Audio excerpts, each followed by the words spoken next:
الجزء الخامس والأخير من قصة ستيف وأليكس اللي اتظلموا في حي الشرابية. قصة مش عادية، اسمعوها يا أحلى سميعة. حبسوا نفسهم وسمعوا صوت المعلمين وهم بيتخانقوا برا لحد ما الأصوات اختفت. كملوا ماشي بعد نص الليل تعبانين لكن عندهم أمل، لحد ما قابلهم راجل طيب اسمه الكروي. شافهم على حالهم وسألهم مالكم. ستيف وأليكس حكوله على كل اللي حصل، والكروي قالهم مستحيل أسيبكم كده، أنا هساعدكم توصلوا لجدتكم. وفعلا ساعدهم لحد ما وصلوا بيت الجدة.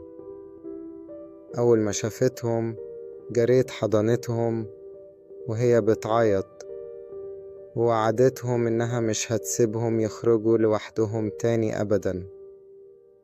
ومن يومها التوأم اتعلموا درس كبير، إن الدنيا فيها خطر بس الأمل دايما موجود، والمساعدة ممكن تيجي من ناس ما تتوقعهمش.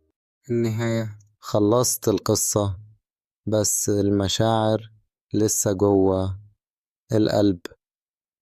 لو عجبتكم لايك وشير واشتركوا، وهتلاقم جميع الأجزاء من جوز الأولاني للجزء الأخير لو ما شفتوش القصة من أولها لها في قائمة تشغيل باسم ستيف وأليكس اللي اتظلموا في حي شرابية، من أول جزء آخر جزء قصة مش عادية على قناة قصص حقيقية مش عادية، أو اتفرجوا على القصة الكاملة على القناة لو حبيتم أحلى القصص هنا وبس على قناة قصص حقيقية مش عادية.